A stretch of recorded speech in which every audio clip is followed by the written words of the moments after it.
Welcome to the Woodward Chronicles. This series is dedicated to honoring the legacy of Mr. Ronald Woodward, who served as Wabash County historian from 1981 to 2025 and was awarded the title of Wabash County Historian Emeritus by the Indiana Historical Society. Mr. Woodward shares Wabash County's recorded history in his own words. Each episode invites us to listen, learn, and reflect on the rich stories from the past. Settle in, we're glad you're here. Is there anything you want to share about that's kind of been on your mind other than what the Underground Railroad was like in Wabash County? Not really, but I may meander around it. For instance, are we ready to start? You're ready. When I look at the Underground Railroad, I like to look at what was going on in the country at the time. And that period from 1855 to about 1861 was a very tumultuous time in our history. A lot of infighting, a lot of groups, a lot of hate emerging within the country at that time. And a lot of it centered over the issue of the abolition movement, and that has a bearing on the Underground Railroad. But it also takes us back further. We need to understand a couple of things, I think. One, the town of LaFountain, which used to be called Grant Settlement. It was settled by settlers who came from Kentucky who were very unhappy with slavery. So that area of the county had quite a few people who were interested in the abolitionist movement. Also, what we call Lincolnville today was called Hicksite. And Hicksite was a group of the Friends Church. And they were originally called Hicksite. They had a church there, and they were extremely interested in abolition as well. So you have two groups in the county who were already bound and determined that slavery should end. They more or less kept quiet to themselves, and they didn't really do much actively, but they were there and they had opinions and they would express them. At the same time, there was a young man who came to Wabash. He was only 21 years old, but his name was John U. Pettit. And John U. Pettit came from, I believe, New York. And first of all, he settled in Logansport. And that's kind of unusual because a lot of people from Wabash, or what became Wabash, would go to Logansport to settle. But he came to settle in Logansport and then came to Wabash. He started the first newspaper. He was an attorney. The first newspaper was called the Upper Wabash Argus. And he wasn't really set in what political party he wanted to join. He did belong at one time to the Democrats. Then at one time he belonged to the Free Soilers. He may have been involved with the Know Nothing Party, which was a real American-oriented party. He may have even been part of the Barn Burners. We don't know. And that was a radical group at the time, known for burning barns of immigrants to the United States. He used the newspaper to forward his opinions, and he was well aware of what was going on down at Hicksite and at Grant Settlement. He knew about those groups. He also knew of a woman by the name of Hetty Lee. Not much is known about Hetty Lee. She lived in North Manchester, and she was a woman extremely ahead of her time. She was one of those women who was very vocal about social affairs. And she wrote poetry, which John U. Pettit would print in the newspaper. One of her poems involved a time when she was at a restaurant in North Manchester, and a black man came in, and people were ostracizing him and making fun of him and so forth. And she sat down, wrote a poem about that, and had it published in the paper.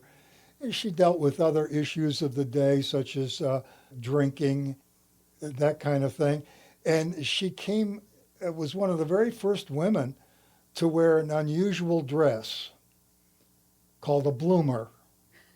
What was the bloomer? The bloomer dress was like culottes. Are you familiar with culottes? Yeah, they look like a dress, but they're pants. Yes, yes. Amazing. I know bloomers has another connotation, Yeah. but Underpants. That's right. but it in her case it was a dressing outfit, and it was very scandalous for women to wear in the 1850s. Oh, you didn't do that kind of thing. Oh. You were branded as really being way out there. Well, she knew John U. Pettit as well, and that was the kind of person she was. So there were people within the county who were in favor of doing away with slavery, and they were making themselves known, but they weren't demonstrating or raising a ruckus. There may have been one or two churches that split over the issue in the county and went their separate ways and then later came back together. But mostly it was discourse among people, and a friendly discourse. John U. Pettit, from 1855 to 1861, served in the United States Congress.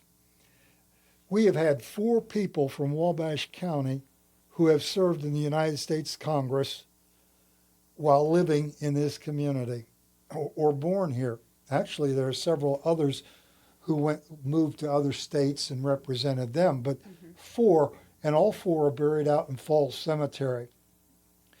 And John U. Pettit saw firsthand the abolition movement and what was going on. Also, as I said a while ago, he belonged to a lot of different parties, but about 1855, he settled on one party in particular, the new, recently formed Republican Party. He was one of the founders of the Republican Party, not only in Wabash, but in the state of Indiana, since he was a congressman. Mm-hmm. He knew everyone. He attended the conventions. He was at the convention when Lincoln was nominated for president. He even knew Abraham Lincoln. And later on, he would actually serve as an ambassador between the governor of Indiana and Abraham Lincoln over some issues that they had, which resulted in a Supreme Court case called Ex parte Milligan. So he had a tremendous impact and import. But he was not the only one. And I'd hate breaking your flow, but just for clarity, back in this time frame, in the mid-1800s, the philosophy of the Republican Party at this time was much different than the GOP or the Republican Party of today. Is that correct? Yes, ma'am. Yes, ma'am. And the Democratic Party of the mid-1800s was different than the Right. Democratic Party of today.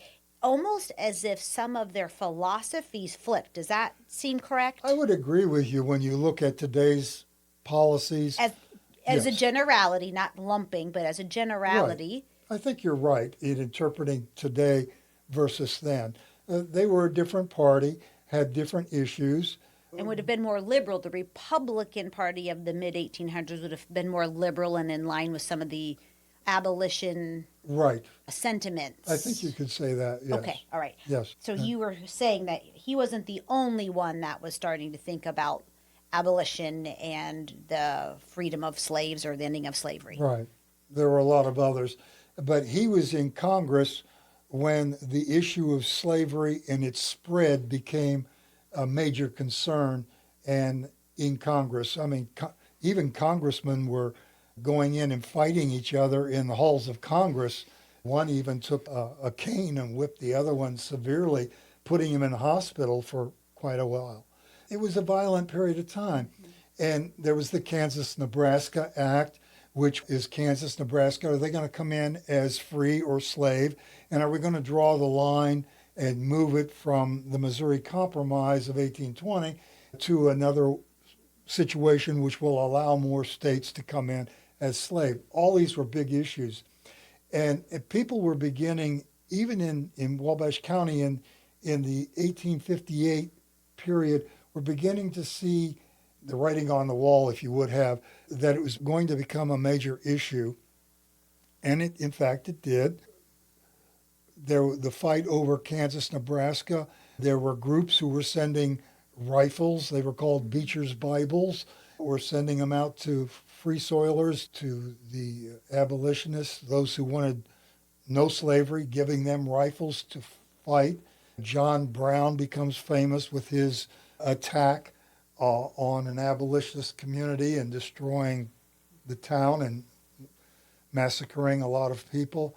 So militias were beginning to form in Wabash County. You had a militia forming, that's at least two of them. One was called the Noble Cadets, and they had military attire, and they would train and be ready to fight at a moment's notice. What side were they on, the Noble Cadets? They were on the Republican side. They were abolitionists. But the Democrats in the county, they had their own organizations, and they were private, and we don't know much about them because later on they would be labeled as being treasonous. So they kept their organization rather private. Knights of the Golden Circle was one of the groups, but there were several others who were here, and they were preparing for the other side. In many ways, it sounds like today. It does. And it was. It Yeah. was very much like today, with groups polarizing over opinions and willing to fight. In Wabash County, there were citizens who took it one step further, and in order to help blacks escape slavery, formed a unit, if you would have, a loose unit attached to the Underground Railroad. Now, the Underground Railroad, I have to explain it, and I'll tell you why in just a minute. The Underground Railroad was a system of helping slaves leave the South and go to Canada. So it was all against the law. You couldn't do that. They were considered property, and therefore you were stealing someone's property if you aided them and helped them to get out of the South.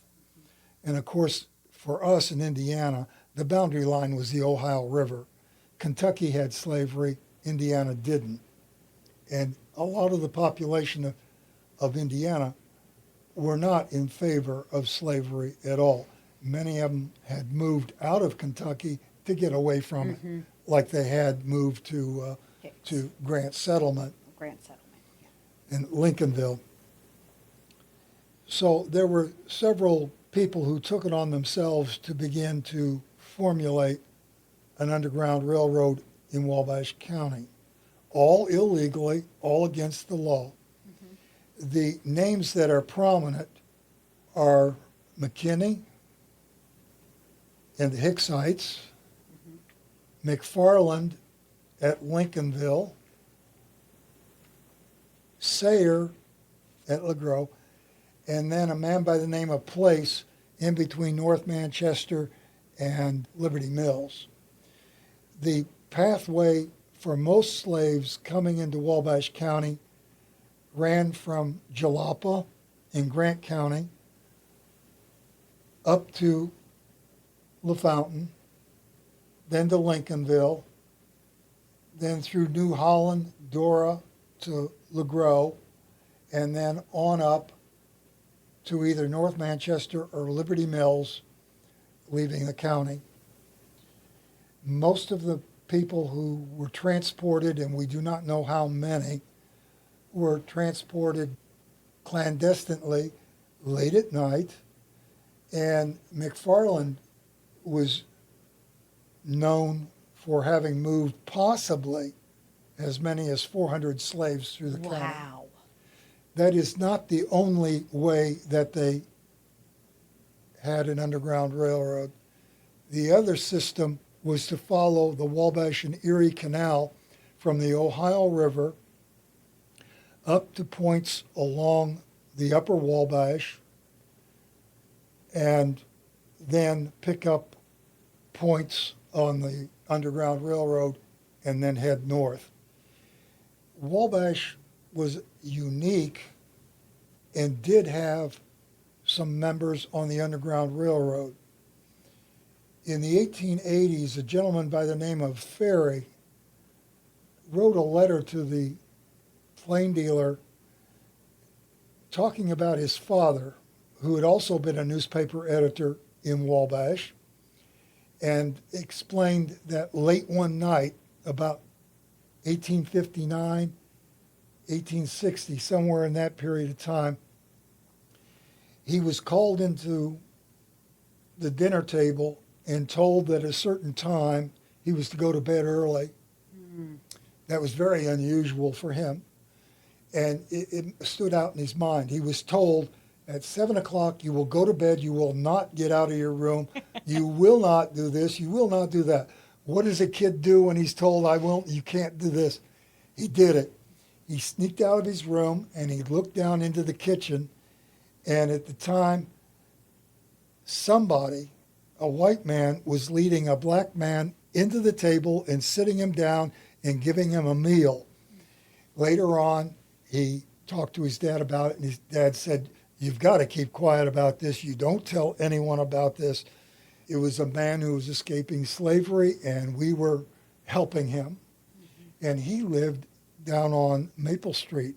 So there are quite a few houses that might have been associated with the Underground Railroad.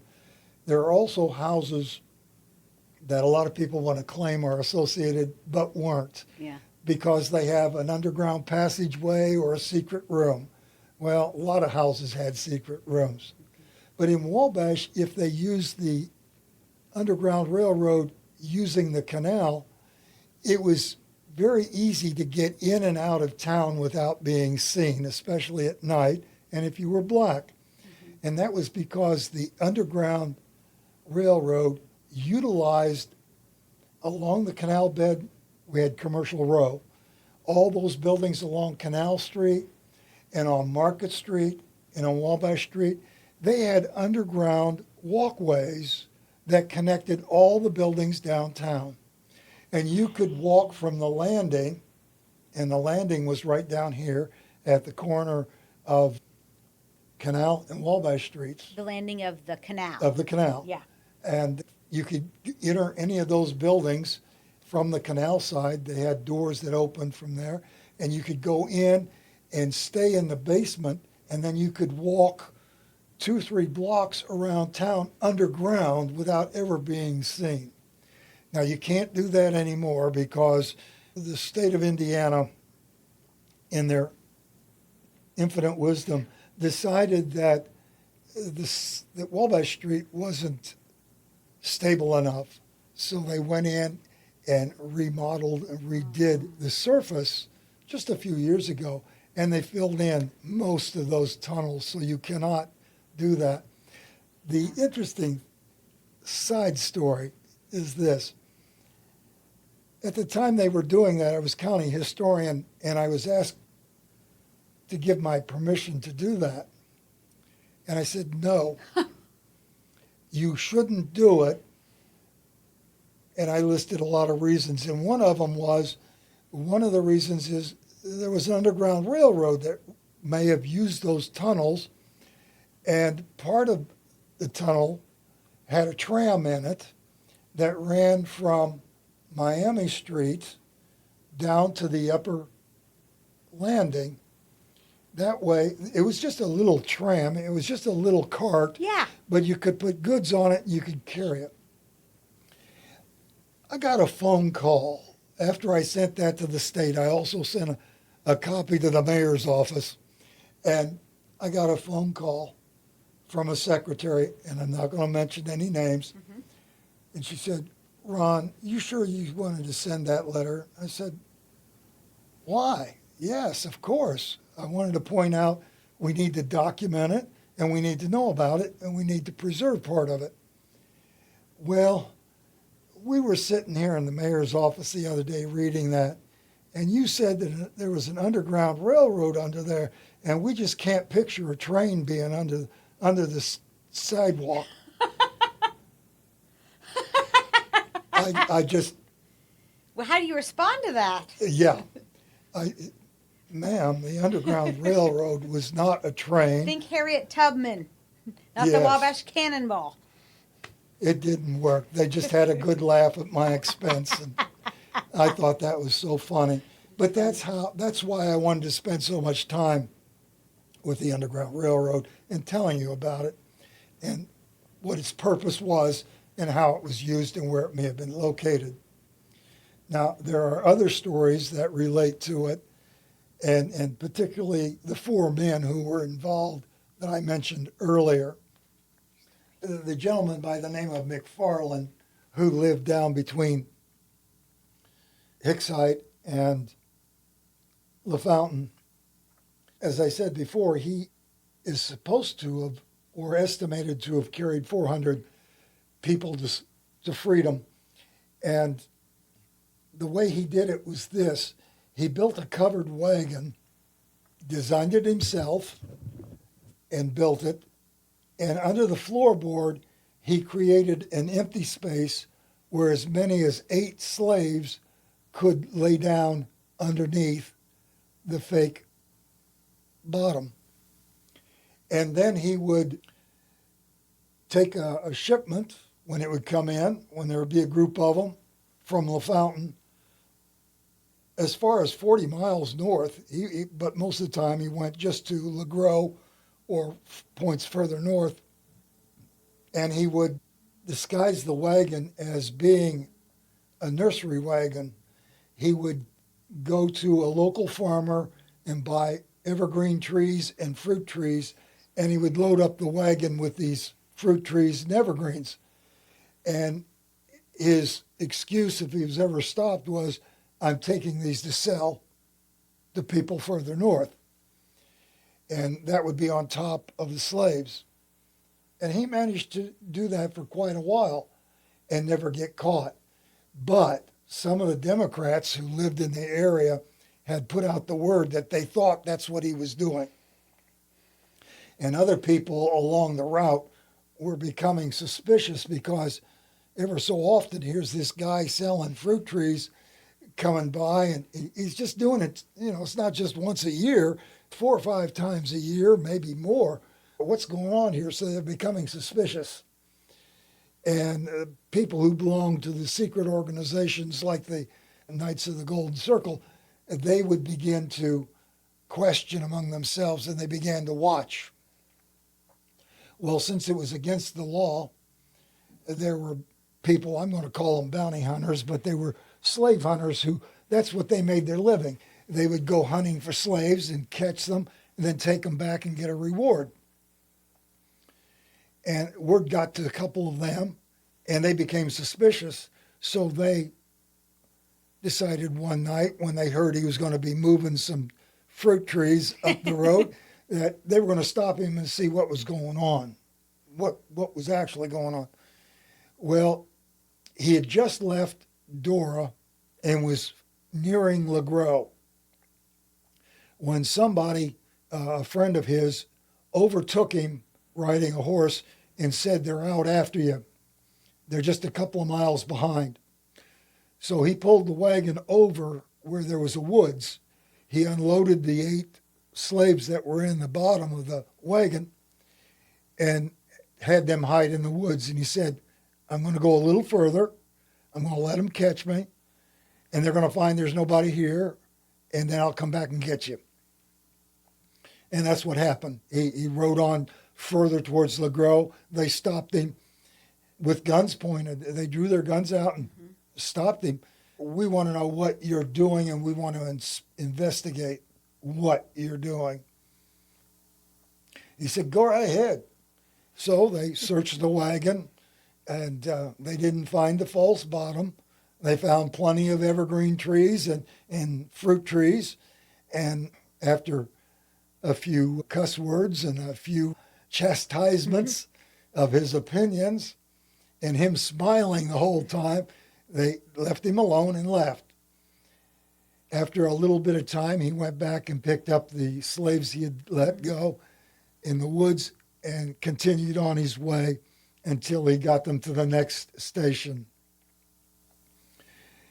Another story about McFarland that we have, which I find to be very interesting, is that around 1858, 59, a young lady showed up at his doorstep, very beautiful, attractive, dark-skinned woman. She must have been somewhere between 17 and 19. And all the young men of the community just fell in love with her as soon as they saw her. Everybody wanted to know who she was and where she came from. He said, well, she's a daughter of a friend of mine from Ohio, and she's come over here and she wants to take a teaching job. If there's a position available, she'll take it and she'll stay and teach. The young fellas, when they heard out about that, they escorted her everywhere. She went to every social event, quilting bee, dance parties. Yes, they had dance parties. Anything that came up, she went to it, escorted by certain young men of the community. One young man in particular liked her. His name was Harold Smith. And he was on the point of asking her to marry him, actually. He was really serious. And yes, she did get a teaching job, and yes, she did a good job. And yeah, you'd be surprised how many 14, 15, 16-year-old boys decided to go to school that year. But just as quickly as she appeared, she quickly disappeared. And nobody knew why. Everybody questioned it, and they all asked. And the answer McFarland gave was, well, she had to go back home and see her dad. About 3 months later, Harold Smith got a letter. It came from Windsor, Canada. Now, Windsor, Canada is right across from Detroit. And that would have been one of the easiest ways to escape into Canada from this area, is to end up in Detroit and then go across to Windsor. In the letter, she explained, she said, I want you to know, Harold, I really appreciated the gentlemanly way you treated me while I was there, and how everyone treated me in the community. Really nice. But I want you to understand, my father was a slave owner in Louisiana, and I had managed to escape, and McFarland had taken me in and taken care of me until I could go on further. She was an octoroon. An octoroon would be maybe about an eighth black, but a mixture of white and black. And she had just enthralled the whole community of LaFountain, the young men in particular. Can't speak for the ladies, but that was the story. What would have happened at this time should McFarland or any of the other main four characters who are part of this movement get caught? Would they have, since it was a federal law, that slavery was legal, what would have happened to McFarland if they could face jail time? Jail, not hanging or shot or... No. However, if they stood in the way of one of these slave hunters, they might have been shot. Yeah. It's simple as that. But the interesting thing about this story to me is a number of years ago, I led a tour of LaFountain, and I was talking about the area, and I told that story. And this one lady in the back of the bus jumps up. That was my great-great-grandpa. And she had heard the story before. She hadn't just heard it from me, but she let us know. So there are relatives still around, evidently, who know some of these stories. Mm-hmm. I'm sure there are other stories about the Underground Railroad, but I'll leave one more, and it addresses kind of what you were just asking. About 1856, 7, somewhere in that period, a slave was caught in Wabash.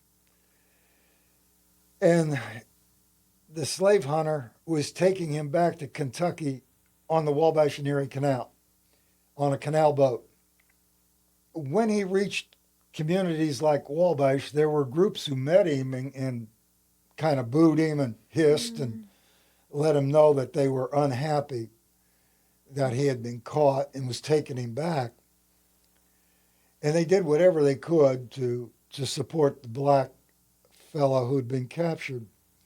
The black man had been shackled by his hands and shackled by his feet, and then there was a chain that ran from his feet up to a round piece of metal with a hole in the middle, about an inch thick, around his chest, and then the braces on his hands went to that as well.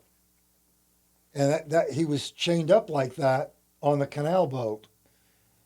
As he evidently began to formulate a plan to escape if he could. And about the area of Rich Valley, a little west of Rich Valley, which you can still see part of the canal plainly visible today, he decided to make a bid for freedom. And despite the chains, he hadn't been fastened to the boat in any way. He jumped off the boat onto the berm, the north bank, and started to take off running. And the slave hunter shot him dead. And of course, he was left there to rot. Later on, he was found, the skeleton was found, and the chains. The chains had a lot of value to them. Sure. Isn't that sad to say? It is but sad, but they sure. had value, so they were collected.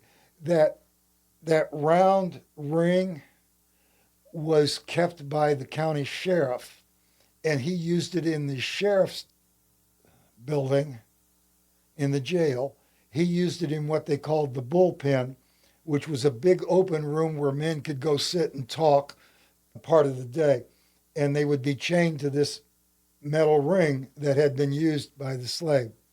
That metal ring was later given to the museum and should still be there today unless someone thought make good scrap or something, I don't know. But at one time it was given to the museum.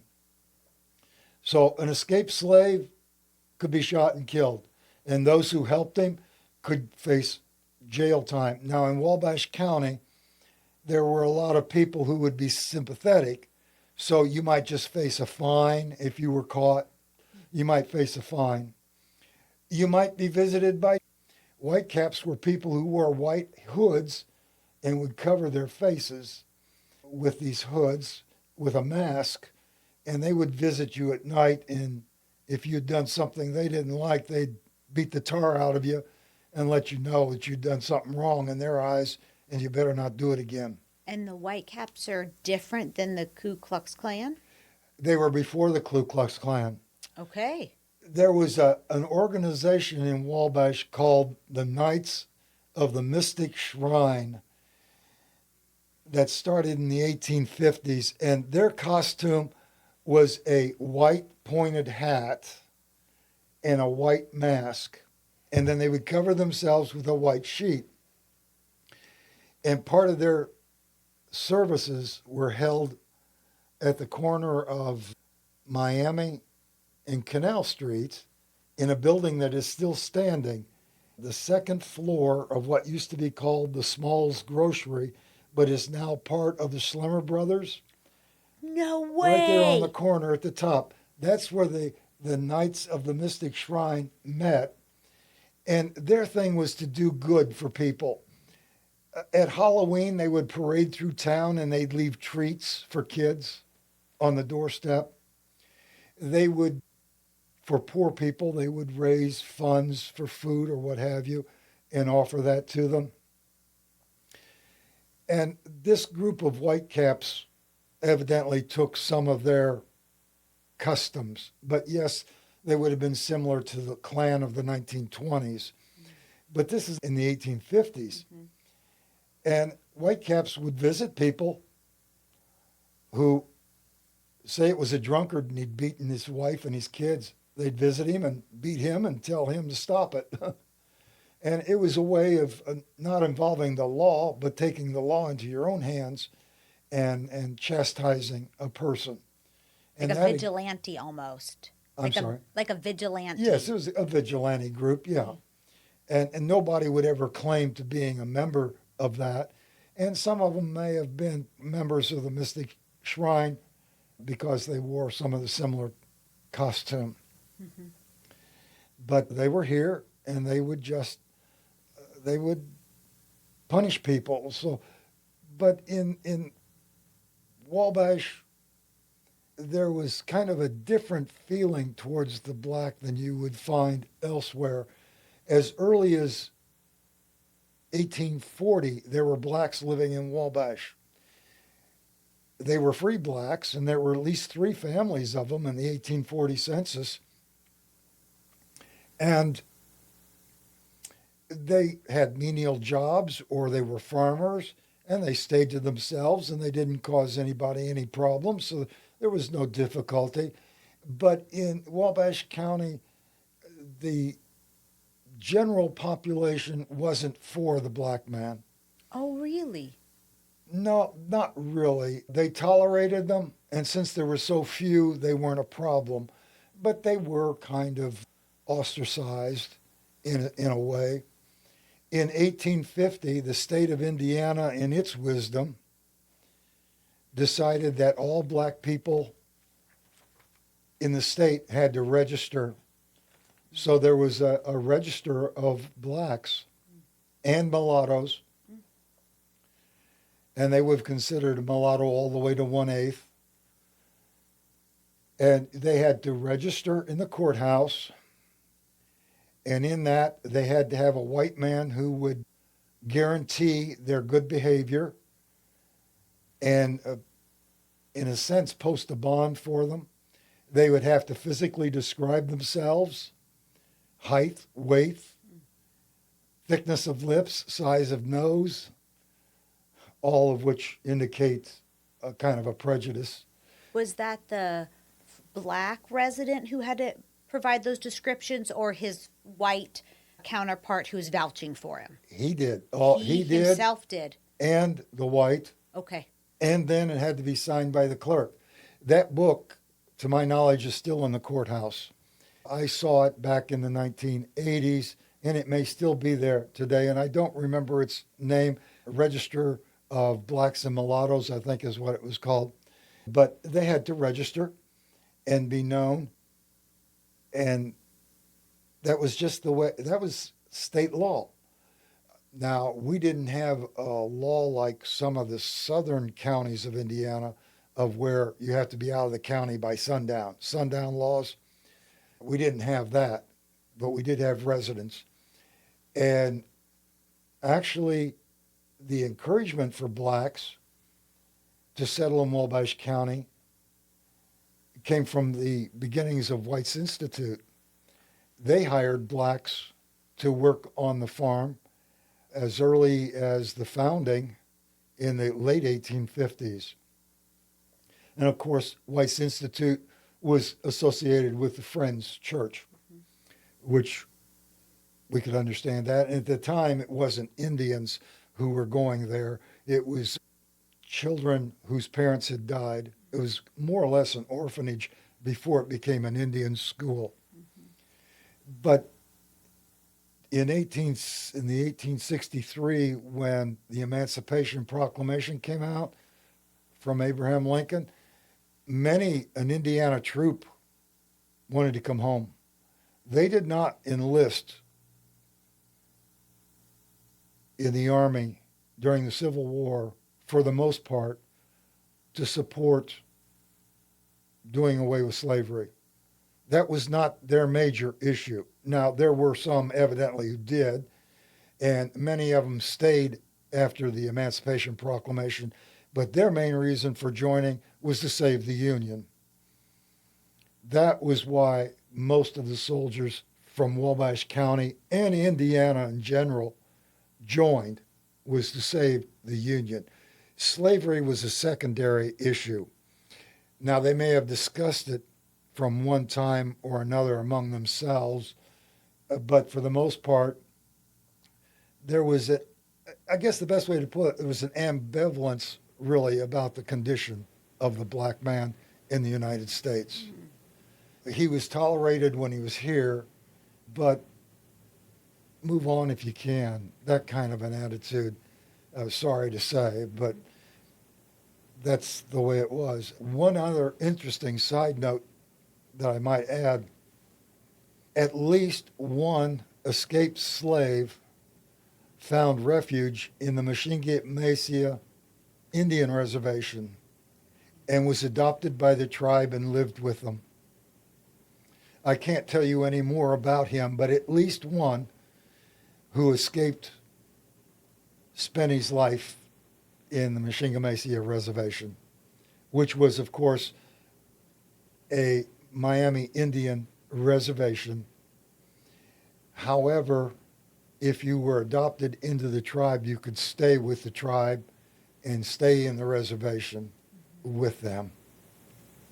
Was the city of Wabash different in its acceptance of blacks opposed to the county? I know you mentioned the county wasn't in favor of it, and other southern Indiana counties said you had to get out of the county and move back by dark. Was that just for people passing through, or like was it okay for was the city of Wabash okay with a black population, but Wabash County, the rural parts weren't as comfortable, or was it Wabash County as a whole that just kind of tolerated the black person? I can't really address that Okay. too far because this was something that really wasn't discussed in the newspapers. I did mention Hetty Lee, who she saw something she thought was wrong in a restaurant or tavern at that time concerning a black, and she wrote about it and how unfair it was. So there were people who were aware, and of course the Friends settlement at Hicksite would have been united in their feeling about supporting blacks, and then later on around treaty. Most of the settlers in the very early days who were black tended to be in the county rather than in Wabash. Mm-hmm. Later on, there would be more settled in Wabash and be more accepted around the 1870s period. Okay. You would have a larger group of blacks settle and they would be more accepted, although at one time there was a section of town considered just the black section. And even to this day, there is a black section in Falls Cemetery.